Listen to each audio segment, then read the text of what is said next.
Il faut que tu prophétises encore sur un grand nombre de peuples et de nations et de langues et de rois.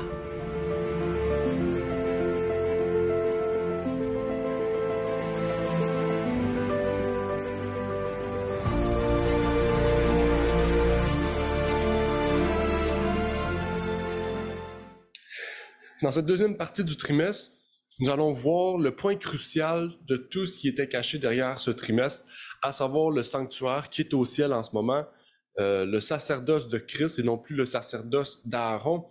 Et c'est un sujet qui est très important, puisque ce sujet nous ouvre la porte donc à beaucoup de découvertes dans la Bible. C'est un sujet vraiment important auquel nous aurons donc à pouvoir partager aujourd'hui. Donc, on vous prie vraiment de pouvoir écouter, de pouvoir discuter, de pouvoir poser vos questions si vous en aviez, bien sûr. Avant de commencer, j'aimerais pouvoir prier avec vous, puis par la suite, on pourra donc entamer ce sujet de révision. Notre Père est aux cieux, j'aimerais te remercier pour ce moment que tu nous permets d'avoir, de pouvoir partager ce sujet, de pouvoir partager tout ce qui en est avec ta parole, en lien avec le sanctuaire terrestre, et pouvoir introduire aussi ce sanctuaire céleste, et pouvoir en parler tout au long aussi de ce trimestre. Et que tu puisses bénir tous ceux et celles, Seigneur, qui prennent part à ces études, qui ont pris le temps de pouvoir avoir une copie papier, de pouvoir le faire en format électronique, Seigneur, et de pouvoir venir aujourd'hui avec peut-être des questions, des commentaires, des interrogations, que tu puisses nous permettre, Seigneur, qu'on soit en personne ou qu'on soit sur Zoom, de pouvoir poser nos questions, de pouvoir avancer, de pouvoir donc, Seigneur, mieux comprendre ce que tu voulais nous révéler au travers de cette leçon. C'est ma prière donc pour ces choses au nom de ton Fils Jésus-Christ. Amen. Donc, pour commencer, faisons une petite révision de ce que nous avons vu jusqu'à présent sur certains détails que nous allons approfondir et partager aujourd'hui. Le sanctuaire fut mis en place à l'époque de Moïse et Aaron fut mis en place pour commencer son œuvre de sacrificateur dans ce dernier. La tribu de Lévi, dont Aaron était issu, fut choisie pour faire partie de cette œuvre et ses enfants, ses petits-enfants et dans la suite de toute la lignée qui en suivit furent partie aussi de cette œuvre sacerdotale qui s'est terminée à la croix. Première question. À partir de là, à partir de ce que je viens de dire, qu'avons-nous vu comme appartements et mobilier dans le sanctuaire? J'aimerais aussi faire un rappel de ce que nous avions vu dans le sanctuaire. Qu'est-ce que contenait le sanctuaire? Qu'est-ce qu'il y avait dedans, en fait? Donc là, vous avez une image, si vous voyez à l'écran, si vous voyez l'écran, bien sûr, vous devriez pouvoir le voir. Vous voyez le sanctuaire à l'écran. Quel était le nom de ces objets-là, de ces mobiliers, de ces appartements, ça veut dire de ces divisions, en combien de parties était divisé le sanctuaire, quel était le nom de ces derniers. Donc, c'est sur ça que j'aimerais pouvoir commencer avec vous. Un petit rappel de ce que nous avons vu au cours des 5 dernières semaines. Donc, pour ceux qui sont avec nous sur Zoom, si chaque personne pouvait nommer un objet, un mobilier, un appartement, c'est vraiment, j'aimerais vous inviter à pouvoir le faire. Le micro est ouvert. Oui, Armand. Il y avait le chandelier dans la place Sainte. Oui, effectivement, le chandelier. Effectivement. Donc, Armand a brisé la glace. Donc, par le chandelier, peut-être ça vous rappelle l'endroit où est-ce qu'était ce chandelier. Peut-être les autres mobiliers qui étaient présents dans cet endroit qui entourait le chandelier. Si vous ne voulez pas parler, vous pouvez l'écrire dans la discussion. Chandelier, qu'est-ce qui était en face du chandelier? Oui, Claude. Oui, il y avait la table des propositions, puis il y avait les 12 pains. Il y avait d'autres choses aussi. Donc, C'est désigné par le trône de Dieu aussi, hein? La table des propositions. Oui, amen. Donc, Claude a parlé, a cité ici la table des propositions avec les 12 pains. Il y avait du vin à côté, c'est du jus de raisin, bien sûr, mais c'est du vin. Dans la Bible, on exprime l'idée de vin. Cette table-là était en face du chandelier. Donc là, on a l'objet qui est en face. Chantal a dit, tu peux mettre photo du sanctuaire. Ouais, je l'ai pas, là. Il fallait le dire avant. Ben là, il y a déjà une photo, là, si vous voyez à l'écran. Bon, ben, vous pouvez regarder dans votre école Saba, là, sur la page couverture, c'est ça le sanctuaire, donc vous avez une idée. C'est sûr que si je vous montre une photo du sanctuaire, vous allez voir les objets avec les noms. Il y avait aussi l'autel des parfums qui était devant le voile, qui séparait le lieu saint et le lieu très saint. Ouais, là, t'as nommé les appartements, fallait pas les nommer. T'as nommé les appartements, mais fallait pas les nommer. Ouais, ben, j'ai pas nommé l'appartement.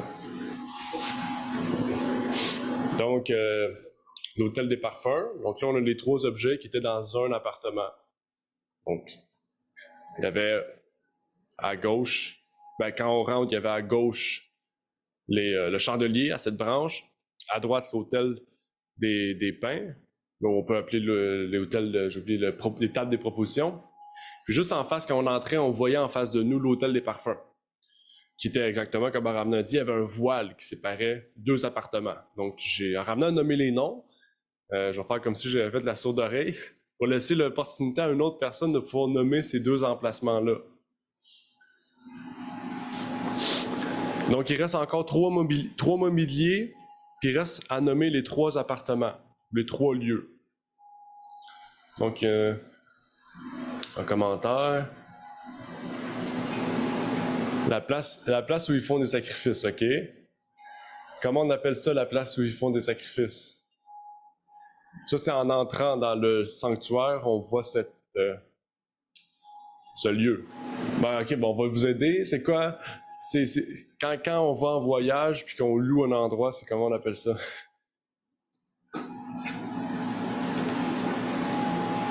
Comment on appelle en voyage ou qu'on loue? L'hôtel des sacrifices. Ouais, hôtel. Bon, un hôtel, c'est pas le même hôtel, mais c'est hôtel des sacrifices, exactement. Merci Armand. Donc, on a l'hôtel des sacrifices. Quand on rentre dans le sanctuaire, on a l'hôtel des sacrifices où est-ce qu'on faisait donc les sacrifices. Puis, par la suite, il y avait quelque chose. Parce que quand il entrait dans la tente, OK, je vais vous dire la tente d'assignation, qui contenait deux appartements ou 2 lieux, 2 endroits que je ne vais pas vous nommer pour que vous puissiez prendre le temps de dénommer. Vous avez un problème technique. Problème technique. Oh là là. Notre câble HDMI a lâché, donc je ne sais pas pourquoi. OK.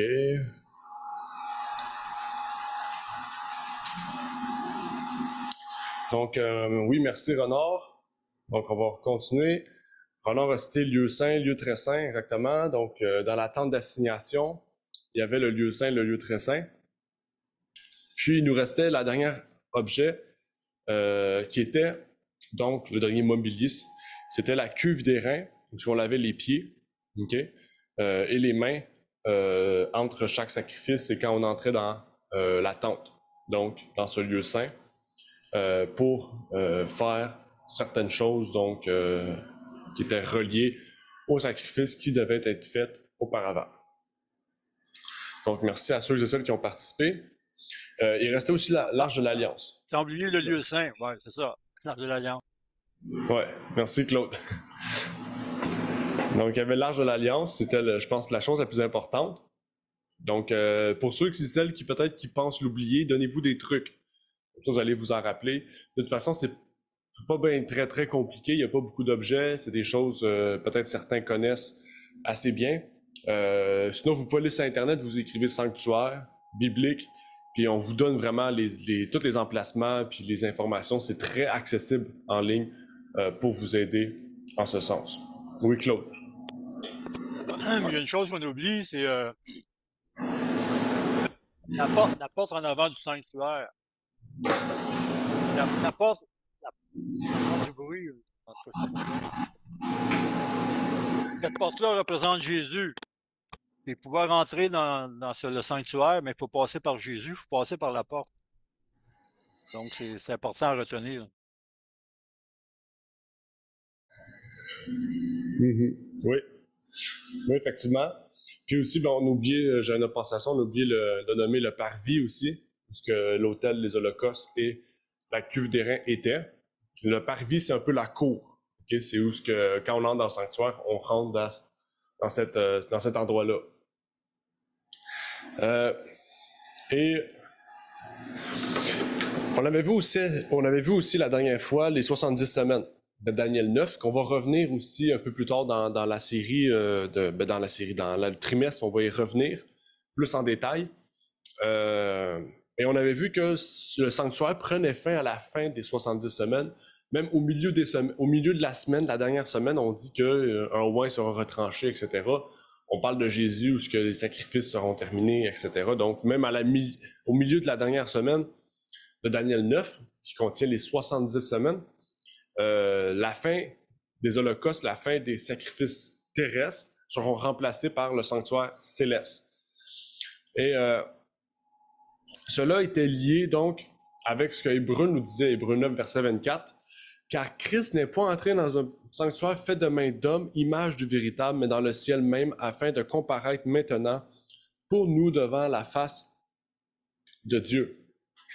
Amen.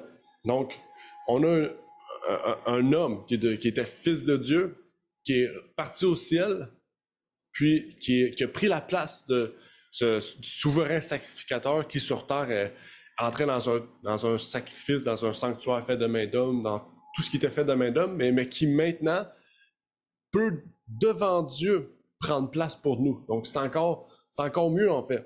Okay? C'est encore plus complet, c'est encore plus vrai, c'est dans la réalité cette fois-ci.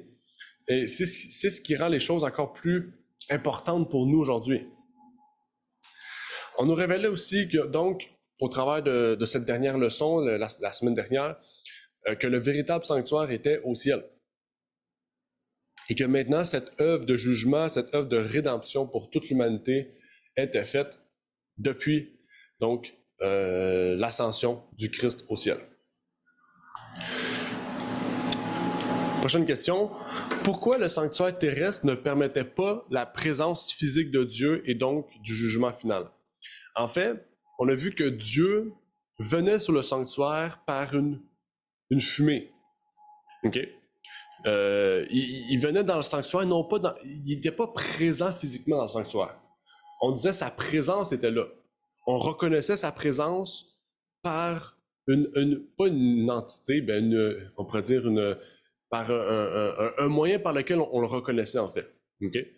C'est comme si je dis moi je suis là, puis je suis là sur Zoom. Okay? Donc les gens qui sont là sur Zoom sont pas là physiquement, mais par le moyen de Zoom sont présents. Dieu c'était la même chose. Et sur Terre, il n'était pas physiquement là. Mais pourquoi il n'était pas physiquement là? Pourquoi il ne pouvait pas être physiquement là? Puis pourquoi donc, par le fait qu'il ne soit pas physiquement là, mais en fait, le sanctuaire terrestre n'était qu'une image, en fait. C'est cette idée-là qui crée cette image du sanctuaire terrestre. Donc, la question c'est, pourquoi le sanctuaire terrestre ne permettait pas la présence physique de Dieu, et donc aussi de la réalité du jugement, de la rédemption, etc. Une question qui semble complexe, mais qui est assez simple quand on a bien écouté les 6 premières leçons. Donc, le micro est ouvert. Si vous n'avez pas la réponse, vous pouvez donner des éléments de réponse. Comme ça, tout le monde peut participer. On vous invite à participer. Là, on est rendu 14 sur Zoom, donc il y a assez de personnes pour pouvoir donner une réponse. Chaque personne pourrait donner une réponse. Dit que si Dieu avait paru par sa présence physique, les, les Juifs auraient tous été consumés. Ça fait qu'on ne peut pas l'approcher de notre état présent parce que ça nous consumerait.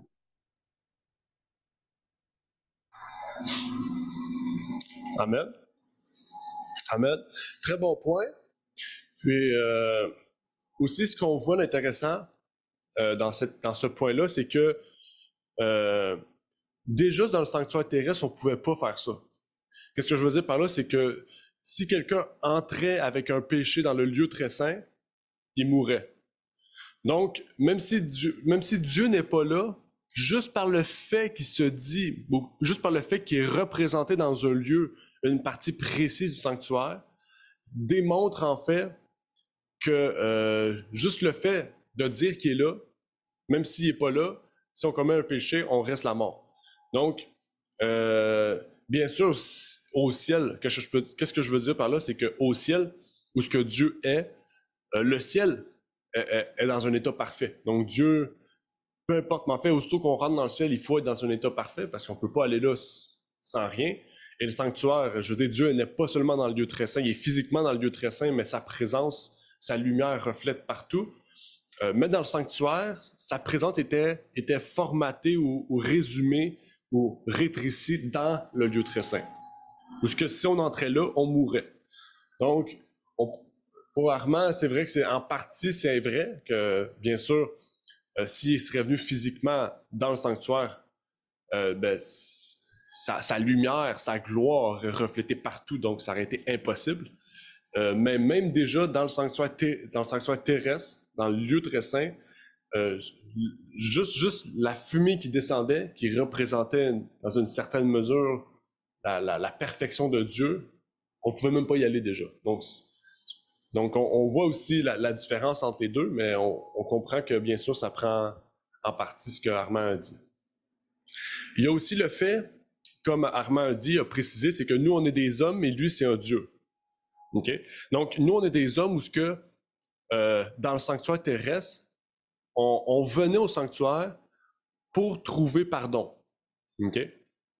Ce qui veut dire qu'on n'est pas parfait. Donc, Dieu ne pouvait pas venir physiquement, comme il a dit, dans ça. Puis aussi, le sanctuaire, c'était fait de main d'homme. Tout était fait de matériaux humains, tandis que le sanctuaire céleste, c'est des matériaux divins, c'est des matériaux dans le sens parfait, où ce que Dieu fait juste penser, puis la chose arrive. Donc, déjà, c'était une des choses aussi qui nous amène à comprendre cela. Puis aussi, le sanctuaire terrestre avait pas pour but d'être le plan du salut. Ce que je veux dire par là, c'est que le sanctuaire terrestre, la Bible nous le dit dans Exode, que c'est l'image. Dieu a dit, je vous ai donné un plan, selon lui du ciel. Donc, le sanctuaire terrestre, c'était une image du véritable. Pas juste du véritable sanctuaire, mais du véritable plan de salut, de la rédemption. Ça ne veut pas dire que tout ce que les hommes faisaient dans le sanctuaire terrestre servait à rien, non. En le faisant, en allant dans le sanctuaire, ils montraient foi en ce que Dieu leur avait dit. Donc, la foi qu'ils avaient en allant offrir des sacrifices allait être une rédemption quand Jésus allait entrer au ciel pour véritablement faire la rédemption pour l'humanité, mettre en marche le plan de salut. Mais ce que je veux vous dire par là, c'est que le sanctuaire terrestre nous révélait le plan du salut à venir par Jésus-Christ, nous révélait la mission du Christ, autant terrestre que céleste, donc à venir. Et c'est pour ça en fait que le sanctuaire terrestre devait être remplacé et que tout ce qui s'y faisait était que temporaire et non pas permanent, comme Dieu le voulait en fait. Parce que le sanctuaire terrestre, dans le fond, est apparu à Moïse, a disparu à Jésus. Mais avant Moïse, qu'est-ce qui se passait? Jacob, on dit souvent le Dieu d'Abraham, d'Isaac et de Jacob. Est-ce que ces trois individus-là, Abraham, Isaac et Jacob, n'avaient pas de rédemption parce qu'il n'y avait pas de sanctuaire terrestre? Mais non. Parce que ces gens-là, ils croyaient déjà au sanctuaire céleste, dans le sens qu'ils concevaient déjà que Dieu, par leur foi, pouvait pardonner leurs péchés. Pourquoi? Parce que Jésus était déjà là au ciel.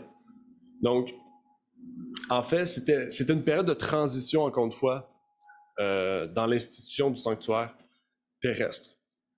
Donc, je ne sais pas si vous avez bien compris. S'il y a des questions, n'hésitez pas à les poser. dans la discussion ou de vive voix. Oui, Armand. Oui, Amen.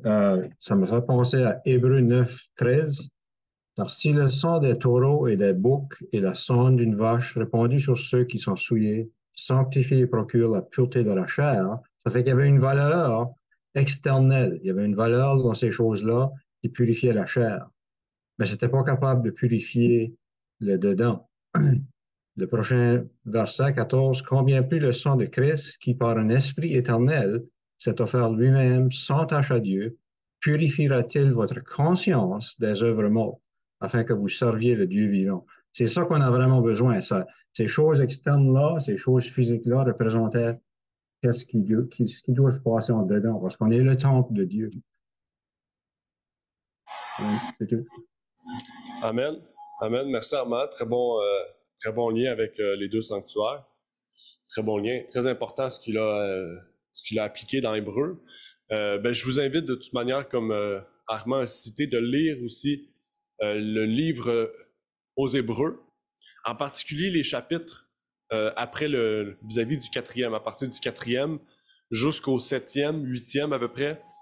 Ces chapitres-là, entre le 4 et le 8 à peu près, là, c'est des chapitres qui parlent du sanctuaire et comment le sanctuaire terrestre menait au sanctuaire céleste, et surtout à la sacrificature du ciel. Donc, celle de Malchisédek, là, selon l'ordre de Malchisédek. On va en parler, je pense, aujourd'hui un peu donc de cet ordre. Mais ce qui est intéressant, c'est que le sanctuaire céleste, c'est pas juste une idée. Une idée qu'on a. Comment, dans la Bible, le sanctuaire se révèle, en particulier dans le livre de l'Apocalypse. Dans l'Apocalypse, on cite à plusieurs reprises le sanctuaire. Déjà par son mobilier, puis par le fait qu'on cite ses mobiliers, ben on cite les emplacements, en fait, les lieux. Donc, est-ce que vous connaissez des passages dans la Bible, en particulier dans l'Apocalypse, auxquels on nous cite dans le sanctuaire céleste la présence d'objets de mobilier? Donc ça, c'est ma question. Est-ce que dans l'Apocalypse, on nous parle de mobilier qui était présent sur terre et qui sont donc présents au ciel? Alors, Ramon a dit le chandelier, effectivement. Dans quel chapitre de la Bible qu'on cite le chandelier? Apocalypse 4, verset 5, exactement. On cite le chandelier. Est-ce qu'il y a d'autres mobiliers, d'autres objets qu'on cite dans le livre de l'Apocalypse qui sont présents dans le sanctuaire? Table de parfum? Oui, la table de parfum? Oui, table de parfum. Ou l'autel des parfums. Quel endroit de la Bible? Ça, on en a parlé même il y a quelques semaines. Ça fait quelques fois qu'on en parle. Quel chapitre de l'Apocalypse qu'on cite l'autel des parfums? Oui, Claude? Il y a peut-être pas l'autel des parfums, mais le chandelier d'or dans Apocalypse 2, là, pour les 7 églises. Donc, on voit que ça s'adresse dans le lieu saint du sanctuaire céleste. Oui, merci. Merci, Claude, exactement.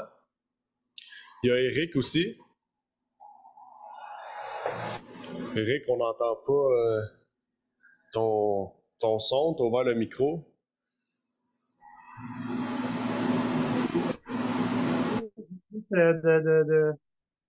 D'arriver sur la plateforme, là, c'est pour ça. Je ne sais pas si on l'a déjà dit, mais dans Exode, je crois qu'on parle de la table des pains. Je me souviens, il y avait 12 pains, tout ça. Ouais. Oui, effectivement. Effectivement. Donc, on a cité 2 objets dans l'Apocalypse. Le chandelier, on en parle déjà dans le chapitre 1 jusqu'au chapitre 4. Puis il faut faire une distinction aussi, ce qui est intéressant, important, c'est que dans Apocalypse 1 à 3, quand on parle de chandeliers, on ne parle pas directement des chandeliers dans le sanctuaire, puisque dans Apocalypse 1, Jean voit Jésus traverser 7 chandeliers. Puis dans le sanctuaire, il n'y avait pas 7 chandeliers. Mais l'objet en tant que tel, oui, on pourrait dire, représente ce qui se présentait dans le sanctuaire. C'est ce que dans Apocalypse 4, on nous dit. Dans Apocalypse 4, on nous dit la présence d'un chandelier, d'un seul. Donc, c'est pour ça que on prend celui du chapitre 4 et non pas ceux cités auparavant. Mais effectivement, on voit une allusion. L'autel des parfums, c'est dans Apocalypse 8, verset 3, où on dit que les prières des saints sont montées jusqu'au ciel, dans l'autel des parfums, à l'autel des parfums, et qui crée une bonne odeur pour Dieu. Puis il y a aussi l'Arche de l'Alliance, dans Apocalypse 11, verset 19, où ce que Jean voit le ciel s'ouvrir et l'Arche de l'Alliance apparaître avec la loi. OK? Donc, je trouverais ça spécial, entre guillemets, de dire que la loi est caduque ou dire que 9 commandements sur 10 sont valides, tandis que Jean, dans l'Apocalypse, qui est une des prophéties qui s'adresse pour la fin des temps, Jean voit l'Arche de l'Alliance, où ce que les commandements sont dedans. OK? Puis, à ce que je sache, l'Arche de l'Alliance, on parle pas des lois cérémonielles, on parle de la loi morale. Donc, du moins ici, c'est une petite idée aussi pour vous amener à comprendre ces choses. Aussi, ce qui est intéressant, c'est dans Apocalypse 4, verset 1, on nous dit « Après cela, je regardai, et voici une porte était ouverte dans le ciel, et la première voix que j'avais entendue, comme celle d'une trompette, et qui parlait avec moi. Il dit « Monte ici, je te ferai voir les choses qui doivent arriver après celle-ci. » Ici, on parle ici, qu'est-ce qu'on dit? « Après cela, je vis quoi? Une porte ouverte. » À ce que je sache, au ciel, il n'y a pas de porte. C'est le ciel. Hein? C'est comme sur Terre. Il n'y a pas de porte sur Terre. Hein? Les seules portes qu'il y a, c'est les portes que les hommes ont créées dans leur maison, dans leur bâtiment. Mais en général, il n'y a pas de porte. Donc, quand on parle de l'idée d'une porte qui est ouverte, on parle de l'idée d'un lieu précis au ciel. OK? Jean, ici, c'est pas... Oui, il est en vision, dans le sens... La vision, qu'est-ce que Dieu montre? Il faut faire une différence entre vision, songe, puis tous les termes. Okay? Une vision, qu'est-ce que Jean voit, c'est réel. Dans le sens, qu'est-ce qu'il voit, qu'est-ce qu'il décrit, c'est ce qu'il voit. Okay? C'est pas une idée prophétique. Okay? C'est pas comme le roi Nebuchadnezzar. Hein? Il y avait eu un rêve. Un rêve, c'est pas vrai, en fait. Un rêve, c'est quelque chose que Dieu... Un rêve prophétique, c'est quelque chose que Dieu veut montrer, qui est imagé, qui peut être extraordinaire dans le sens qui est irréel. Okay? Puis un rêve aussi peut être irréel. Okay? Mais quand on nous décrit une porte ici, je veux dire, il n'y a pas de lien à faire ici pour que ce soit symbolique. Okay? Et ce qui est intéressant, c'est que quand Jean voit la porte ouvrir, qu'est-ce qu'il voit? Le chandelier, il voit le trône blanc avec l'arc-en-ciel, il voit les anges. Donc, il y a un lieu vraiment précis. Il y a un sanctuaire au ciel. Parce que quand on rouvre la porte, on peut parler ici de la porte du sanctuaire, dans le sens, ça peut être la porte du parvis, la porte de la tente d'assignation. Du moins, on comprend ici que le sanctuaire au ciel n'est pas dans la même idée que le sanctuaire terrestre. Okay? Oui, c'est un lieu physique, mais c'est pas des tentes. Okay? C'est pas ça. Ça, c'est fait de main d'homme. C'est quelque chose de plus beau encore qu'on peut pas s'imaginer parce que la Bible nous décrit pas, nous montre pas l'utilité de nous donner l'idée de comment est le sanctuaire. On sait qu'il y a un sanctuaire, on sait que c'est vrai, puisqu'on a les objets que Jean voit en vision, mais on ne sait pas comment il est fait. Donc, le but ici, c'est juste le fait de dire que Dieu n'avait pas l'intérêt à nous montrer ça. Il n'y avait pas d'intérêt pour nous de connaître exactement la façon dont le sanctuaire au ciel était fait. Et c'est ce qui est intéressant, c'est que dans le livre de l'Apocalypse, qui est le livre de la révélation, le livre des derniers temps, on nous révèle que le sanctuaire terrestre n'était qu'une image, une alliance faite avec Israël. Et qu'avant même par Adam, par Ève, par Caïn, par Abel, du moins tous ces gens-là, je veux dire, ils n'ont pas tous cru au sanctuaire, dans le sens que Caïn n'a pas cru au sanctuaire, il a quitté la foi.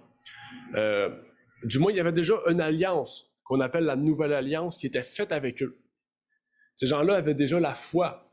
Sans même avoir le sanctuaire, ils pouvaient avoir la foi en leur Seigneur et Sauveur Jésus-Christ qui allait venir beaucoup plus tard. Et c'est quoi la preuve? C'est quoi la preuve concrète dans Genèse? que cette nouvelle alliance était déjà active, que cette nouvelle alliance, en fait, c'était pas vraiment une nouvelle alliance. On dit une nouvelle alliance parce qu'il y avait une ancienne. Mais c'est quoi la preuve dans Genèse que la nouvelle alliance était déjà active, était déjà comprise ou déjà présente, en fait? Quelle preuve dans Genèse a-t-on de cette nouvelle alliance qui était déjà présente? Donc, je vous invite à aller dans Genèse, ou du moins, si vous savez un texte qui nous relie à Genèse, pour vous aider. Dans Hébreu, on nous parle, on nous lit cette nouvelle alliance. Déjà, c'est une ancienne alliance. C'était quoi le fondement de cette ancienne alliance? Pour comprendre la nouvelle alliance, il faut comprendre l'ancienne alliance. Les deux alliances ont le même fondement. J'essaie de vous aider sans trop vous donner la réponse, pour que vous puissiez aussi... Je pense avoir Oui, trouvé. vas-y. Dans Hébreux 11, verset 1, ça dit « Or, la foi est la substance des choses qu'on espère, l'évidence de celles qu'on ne voit point, car par elle les anciens ont obtenu un bon témoignage. Par la foi, nous savons que les mondes ont été formés, etc., etc. » Et ça parle vraiment que par la foi, Noé avait été averti, par la foi, Abraham a été appelé, et on peut voir par ce passage que comme la nouvelle alliance, elle était active parce que par la foi, eh bien ces patriarches, ils avaient obtenu comme miséricorde envers Dieu. OK. Mais si tu continues le passage, tu vas voir des gens qui font partie de l'ancienne alliance aussi avoir la foi. C'est pour montrer, ici, ce qui est intéressant, c'est que la foi était présente dans l'ancienne comme dans la nouvelle. C'est la façon dont la foi se révélait qu'elle était différente. Dans l'ancienne alliance, qu'est-ce qui prouvait notre foi? C'est le fait qu'on apportait un agneau au sanctuaire. Tandis que maintenant, qu'est-ce qui prouve notre foi? C'est qu'on veut donner notre cœur à Jésus. C'est intérieur. Avant, c'était extérieur. Armand aussi voudrait partager. Oui, ça, il y avait l'histoire d'Abel et Caïn. Ça fait qu'Abel était dans la nouvelle alliance. Il comprenait qu'il avait besoin d'un sauveur. Et Caïn voulait juste offrir l'œuvre de ses mains, qui est l'ancienne alliance. Amen. Très bon point. Très bon point. Effectivement, ça, c'est une preuve. Armand? Ouais, puis même dans le verset 13 que je lis, ça dit « Tous ceux-là sont morts dans la foi, sans avoir reçu les choses promises, mais les ayant vues de loin, crues et embrasées, et ayant fait profession d'être étrangers et pèlerins sur la terre. » Donc, ils ont même pas vu et ils ont cru les choses promises comme de Dieu, que Dieu allait envoyer vraiment son Fils et qu'ils allaient comme avoir la rédemption et la vie, comme ils ont cru sans avoir vu. Effectivement. Effectivement. Je sais pas si je l'ai mis. Ok, je l'ai pas mis. Ben, je l'ai mis ici, mais pas dans ça. J'ai une erreur. Dans Genèse 14, verset 18, ça dit « Et Melchisédek, roi de Salem, fait apporter du pain et du vin. Or, il était sacrificateur du Dieu très haut. » Donc, on a déjà cette idée, comme Armand a dit, on parle de cette idée que toutes les personnes faisaient des autels. Jacob, si on se rappelle, Jacob a fait des autels, a érigé des autels. Abraham a érigé des autels. Pourquoi on érigerait des autels? OK? Eux, ils érigeaient des autels pour faire des sacrifices, avant même que le sanctuaire existe. OK? Parce que ces gens-là reconnaissaient qu'une offrande à Dieu, c'était de la foi. Ça faisait partie de la foi. Puis on parle de Melchisédek aussi dans Genèse. Puis dans Hébreu, c'est pour ça que je vous ai dit Hébreu, parce qu'Hébreu, on en parle aussi, on dit que Jésus vient, est un antitype de l'ordre de Melchisédek, donc la raison pour laquelle donc Jésus est sacrificateur, sinon il n'aurait pas pu être sacrificateur, donc c'est ça qu'il faut bien comprendre aussi. Puis ce qui est intéressant quand on parle de Melchisédek, pour aller un peu plus loin, c'est que Melchisédek, c'est pas Jésus. Il faut savoir, c'est pas Jésus, c'est un type de Jésus, OK? Et de son sacerdoce. C'était un homme auquel on ne savait pas sa généalogie, Pas parce que c'était un homme spécial, c'est juste que dans la Bible, on n'a pas pris la mesure de citer, on savait pas c'était qui ses parents, on savait pas d'où il venait. Okay? C'était un roi de Salem, okay? C'était véritablement un roi de Salem, mais il était sacrificateur du Dieu très haut. Okay? On trouve des exemples dans la Bible de ça. Si vous vous rappelez, comment il s'appelle Jephthé, qui s'appelait le beau-père de Moïse? Jéthro, c'est ça. Jéthro, c'était un sacrificateur du Dieu très haut. Dans la Bible, c'est ce qu'on dit, puis pourtant, le sanctuaire n'existait pas. Donc, sauf que lui, on connaissait sa généalogie. Donc, ici, ce que je veux vous dire, c'est qu'il y avait déjà des sacrificateurs avant même l'Ancienne Alliance. C'est juste que ces gens-là n'avaient pas un sacerdoce dans le sens comme le sanctuaire terrestre l'avait. Ici, on nous dit dans SDA Bible Commentary, c'est le Christ qui a parlé par l'intermédiaire de Melchisédek, le prêtre du Dieu très haut. Melchisédek n'était pas le Christ, mais il était la voix de Dieu dans le monde, le représentant du Père. Et tout au long des générations passées, le Christ a parlé, le Christ a conduit son peuple et a été la lumière du monde. Lorsque Dieu a choisi Abraham comme représentant de sa vérité, il l'a amené hors de son pays et de sa famille et l'a mis à part. Il voulait le modeler selon son propre modèle. Il voulait l'enseigner selon son propre plan. Donc ici, il nous parle de Melchisédek, par lequel Christ a parlé. En fait, Melchisédek était le représentant de Dieu sur terre. Ce qui veut dire que c'était par lui que Christ parlait quand il a rencontré Abraham. Donc, de la même manière, Dieu a formé les gens par son esprit avant le sanctuaire.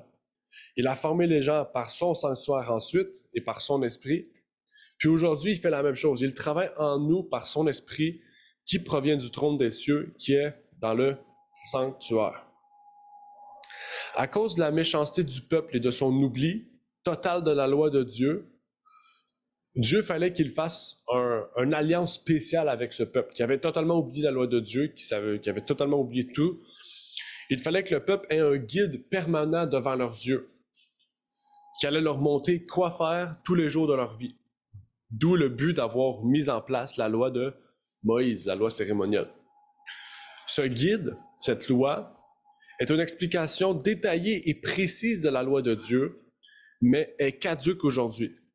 Malgré que son idée doit être dans notre cœur par la loi de Dieu, qui, elle, est permanente. Quelle était la raison qui rendait le sanctuaire terrestre incomplet? Là, c'est ça la différence. Tantôt, on a vu qu'est-ce qui faisait en sorte que Dieu ne pouvait pas être dans le sanctuaire terrestre, mais là, c'est qu'est-ce qui rendait le sanctuaire terrestre incomplet? Qu'est-ce qui faisait en sorte que le sanctuaire terrestre n'était pas assez pour amener les gens à la perfection? C'est comme ça que Hébreu le dit. Hein? Hébreu, c'est ce qu'il dit. Même qu'il dit, si ce sanctuaire serait parfait, à ramener les gens à la perfection, il n'y aurait pas eu lieu d'en avoir un autre. Donc, qu'est-ce qui faisait en sorte que c'était incomplet ou imparfait? On peut dire même ça. Parce que c'est impossible que le sang des taureaux c'est impossible que le sang des taureaux ou les sangs des bœufs nous donne comme... en fait, nous ôte le péché. Il fallait vraiment que Jésus, l'agneau immolé, puisse vraiment mourir pour nous et venir aussi en exemple. Amen. Donc déjà, c'est parce que les sacrifices n'étaient pas parfaits. C'est un sacrifice d'animaux. Ça ne pouvait pas remplacer un sacrifice d'un homme qui était parfait, comme Jésus. Donc il fallait un sacrifice parfait, un sacrifice humain parfait. Puis aussi, ce sanctuaire-là était fondé principalement sur la loi de Moïse. La loi de Moïse, en fait, c'était un guide pour accomplir la loi de Dieu. Tandis que maintenant, on ne passe plus par une loi pour accomplir une loi. On passe directement par la loi de Dieu. Et c'est le Christ qui, en nous permet d'obéir à la loi. Donc, c'est la foi que nous avons qui nous pousse à obéir à la loi. À l'inverse, eux, ils le faisaient parce que, justement, il y avait une loi devant eux, puis ils ne voulaient pas mourir, ou peut-être d'autres raisons. Donc, il y avait plusieurs choses qui les poussaient à faire ces choses. Et dans Patriarches et Prophètes, elle l'exprime assez bien. Elle dit, en d'autres termes, Si l'homme avait obéi à la loi divine telle qu'elle fut donnée à Adam, conservée par Noé et observée par Abraham, la circoncision n'aurait pas été nécessaire. On voit la même idée. La circoncision aujourd'hui, est-ce qu'on la fait ou non? On la fait pas. Mais on la comprend d'une manière pareille qui était faite à l'époque. Hein? C'est Paul qui le dit. Il dit la circoncision n'est plus de la chair, mais du cœur. Donc, on comprend la circoncision d'une manière symbolique. Okay? Donc, elle est encore présente, mais d'une manière où c'est intérieur et non plus extérieur. Et ça dit, et si les descendants d'Abraham avaient gardé l'alliance dans la circoncision, dont la circoncision était le signe, ils n'auraient jamais été entraînés dans l'idolâtrie et la dure servitude égyptienne n'aurait pas eu lieu. Okay?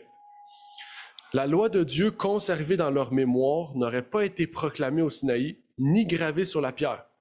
Enfin, si le peuple d'Israël avait observé les 10 commandements, les préceptes additionnels donnés à Moïse auraient été superflus.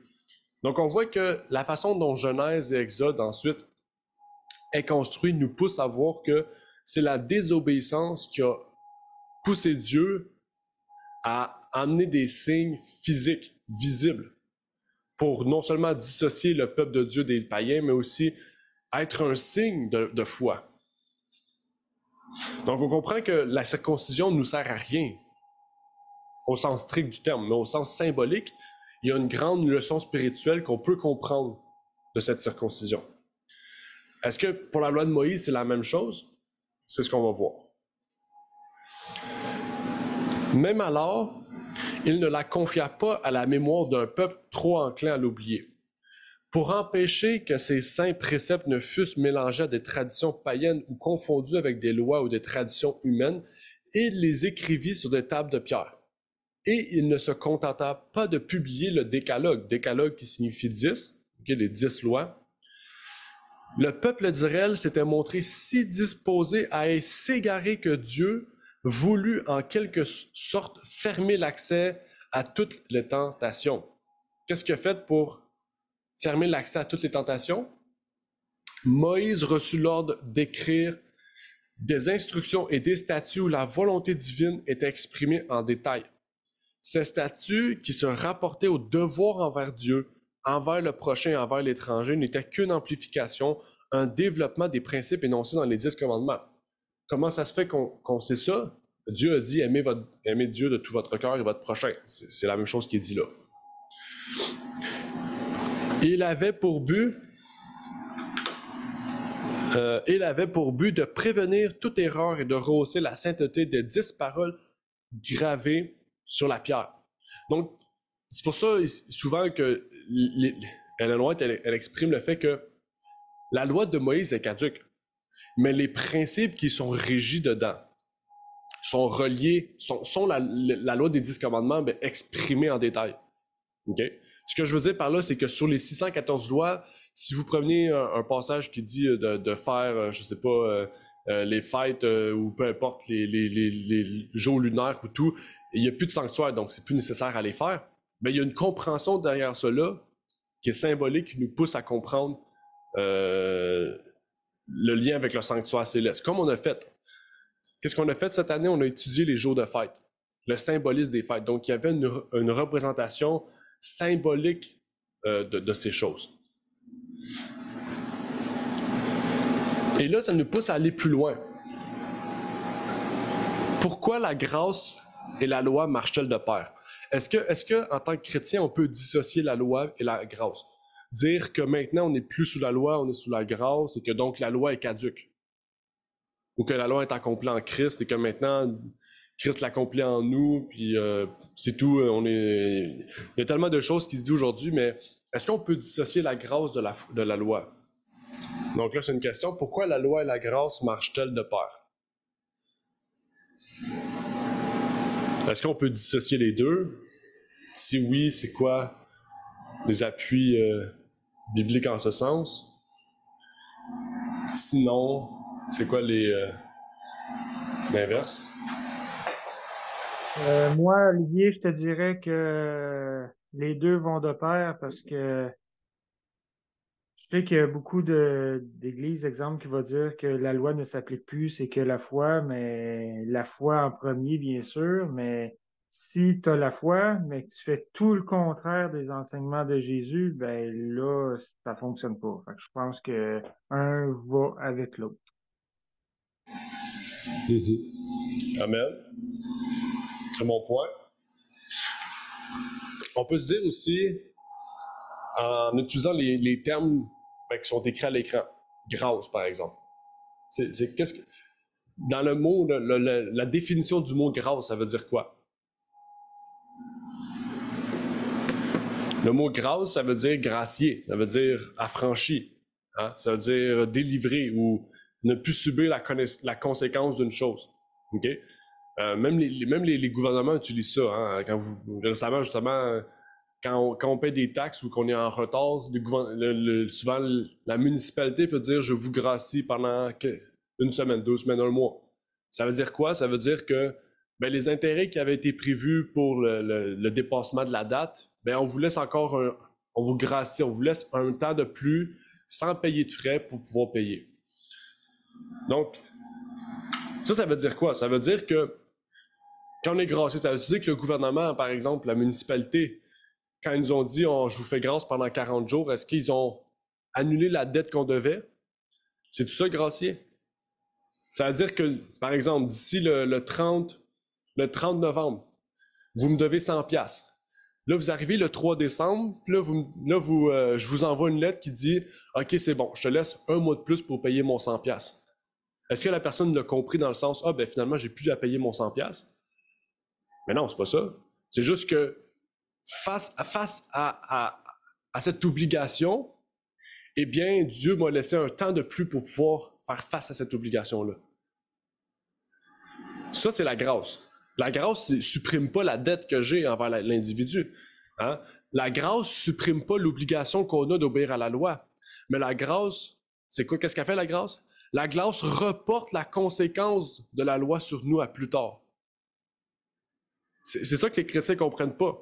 Ce que je veux dire par là, c'est que Dieu aujourd'hui nous fait grâce. Ce qui veut dire que je ne suis pas obligé d'offrir un sacrifice dès maintenant. Dans le sens, je ne suis pas obligé d'offrir un sacrifice d'animaux dès maintenant pour pouvoir être parfait vis-à-vis de la loi ou être droit vis-à-vis de la loi. Non.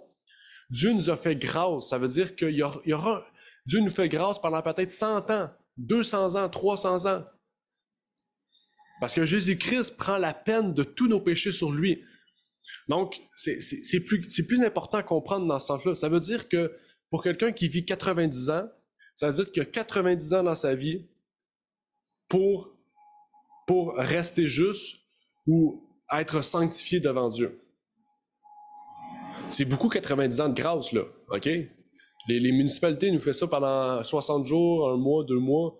Et Dieu nous fait ça des fois pendant 100 ans, 110 ans. En fait, tout le long de ma vie, tout au long que je vais vivre, que je vais avoir du sang, puis que je vais pouvoir, dans mon corps, que je vais pouvoir marcher, parler, en fait, je devrais tout faire pour la gloire de Dieu. C'est ça la foi. OK? C'est ça la foi. C'est parce que nous sommes graciés face à la loi que notre foi nous pousse à suivre Dieu. Pourquoi? Parce que Dieu nous a dit, vous ne recevez pas la punition de la loi de maintenant, vous allez la recevoir au jour du jugement. Ça veut dire que maintenant, c'est le moment de faire quoi? D'obéir à la loi. Pourquoi? Parce que nous avons la foi. Et parce que nous savons que Jésus au ciel veille sur notre salut. C'est ça la grâce. C'est ça la grâce. Parce que si on dit que la grâce supprime la loi, on est gracié face à quoi? On est gracié face à rien. Ça veut dire que Dieu n'a même pas de loi. On est jugé face à quoi? Face à rien. Ça veut dire qu'il n'y a pas de jugement. Le jugement, c'est juste pour les méchants. C'est pas pour le peuple de Dieu. Le peuple de Dieu peut faire n'importe quoi, on est gracié. C'est pas ça la grâce. Allez dire ça à une municipalité, vous allez voir, moi, ça me tente pas de payer le 100$, je vais le payer dans 10 ans. Eux, ils vont faire tout pour l'avoir, leur 100$. Hein? Mais Dieu va faire la même chose quand il arrivera le temps où la grâce est terminée. Vous n'allez pas pouvoir dire, mais j'ai pas eu le temps de faire ça, j'ai pas eu le temps de faire ça. Non, tu as eu le temps de le faire. C'est juste que tu t'es dit que, vu que je suis sous la grâce, je peux faire ce que je veux. Il y a plein de questions qu'on se pose face à ça. Quel est le but de la loi? Est-ce que les sacrifices d'animaux pouvaient nous rendre véritablement justes? Est-ce que la grâce nous rend justes face à la loi, même si pour eux, ils n'ont plus de loi? Comment on peut comprendre ça, en fait? C'est comme je l'ai exprimé avec un exemple, vous voyez la simplicité de la grâce et de la loi. C'est assez simple, là. La loi demeure en tout temps présente, mais par la grâce que Jésus nous fait, nous avons un temps indéterminé pour rester juste, être sanctifié dans notre vie. Développer le caractère de Jésus. Jésus ne nous laisse pas 6 mois, il nous laisse peut-être 80, 90 ans, selon la volonté de Dieu, bien sûr. Mais Dieu connaît toutes choses. Dieu connaît toutes choses. Il sait quand on va périr, il sait quand on va rester en vie, et c'est pour ça qu'à chaque moment de chaque jour de notre vie, nous devons travailler sur notre sanctification. Pas sur notre salut, le salut est déjà obtenu, mais sur notre état. On nous dit ici, mais la loi n'a pas une parcelle de justice à accorder à aucun homme. La loi nous rend pas juste. La loi nous montre que nous sommes pécheurs. La loi nous révèle notre état, mais elle ne guérit pas notre état. Hein? C'est ça qu'il faut comprendre. La loi n'a pas une parcelle de justice à accorder à aucun homme. Okay? La loi, c'est la justice de Dieu. Mais par le sang de Jésus-Christ, nous sommes justifiés, graciés face à la loi. Ce qui ne veut pas dire que la loi est annulée. Ça veut dire que nous sommes pendant un temps indéterminé déclarés justes face à la loi. Et ça dit, car tous sont des pécheurs et sont incapables de se conformer à ses exigences. On ne peut pas obéir à la loi. Sans le Christ, on ne peut pas, parce que c'est impossible. Peu importe l'application ou le zèle avec lequel un homme agit, rien de ce qu'il peut faire n'atteindra la pleine mesure des exigences de la loi. Elle est trop haute pour qu'il puisse l'atteindre et il ne peut pas l'obtenir, la justice au moyen de la loi. Je vais lire le texte d'Armand après la lecture. Il ne peut pas obtenir, par les actes de la loi, aucune chair ne sera justifiée à ses yeux. Quelle condition déplorable! Nous devons posséder la justice de la loi, ou bien nous ne pouvons entrer au ciel. Et cependant, la loi ne détient pas de justice pour aucun de nous. Elle ne procurera pas à nos plus persistantes et énergiques efforts la plus petite portion de cette sainteté sans laquelle personne ne peut voir le Seigneur. Ici, c'est important de comprendre le rôle de la loi et le rôle de la grâce. Et si on ne prend pas le temps de comprendre ces choses, eh bien, notre salut est en jeu. OK? Il faut prendre le temps de comprendre ces choses. Et Armand a cité Job 1, verset 14, qui nous dit « Et la parole, John, j'ai compris Job. Il a écrit John en anglais, c'est pour ça. Jean 1, 14. « Et la parole a été faite chair et a habité parmi nous, pleine de grâce et de vérité, et nous avons contemplé sa gloire, une gloire comme celle du Fils unique venu du Père, ou celle, on pourrait dire, du seul Fils engendré de Dieu venu du Père. » Amen. Amen. Donc aujourd'hui, dans le sanctuaire céleste, il faut prendre connaissance de ces choses.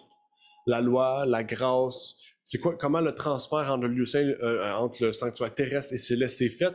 Qu'est-ce qui a changé réellement? Ou comment ça s'est changé? Est-ce que c'est devenu caduc ou est-ce que c'est devenu littéral à symbolique? Il faut prendre le temps de comprendre. Il faut prendre le temps de comprendre. Et c'est ce à quoi Dieu nous appelle aujourd'hui, puisque le temps avance. Dieu nous invite à voir le sanctuaire comme le moyen par lequel Dieu, le Christ, nous justifie, nous sanctifie, nous purifie et aussi font le jugement.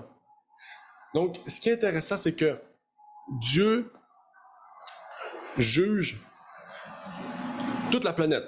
Il commence par son peuple, puis il finit par les méchants. Mais Dieu nous montre ici que, puisqu'aujourd'hui nous sommes sous la grâce, nous avons un temps de réjouissance. Nous avons un temps auquel on peut travailler sur nous-mêmes. On peut prendre le temps de se dire, qu'est-ce que j'ai fait de mal? Qu'est-ce que moi, en tant que pécheur, je peux améliorer? Comment je peux être un meilleur ami, un meilleur fils ou une meilleure fille? Comment je peux être un meilleur papa ou une meilleure mère? comment je peux être un meilleur frère ou une sœur dans l'Église, comment je peux être un meilleur dirigeant, un meilleur pasteur, un meilleur ancien, un meilleur diacre, comment je peux être un meilleur oncle ou une tante ou une grand-maman ou grand-papa, etc. Je pense que vous avez compris. En fait, c'est chaque jour de se dire que je recherche à m'améliorer. Ça, c'est la sanctification. OK? La justification vient par le fait que vous ayez la foi, mais la sanctification est un processus par lequel vous vous engagez par la prière et par l'étude de la parole à être une meilleure personne, ce qui veut dire à ressembler au Christ. Être une meilleure personne, c'est ça, c'est que chaque jour, je ressemble de plus en plus au Christ. Et c'est pour ça que l'Église existe. C'est qu'entre frères et sœurs, nous pouvons nous aider. Nous pouvons prier l'un pour l'autre. OK?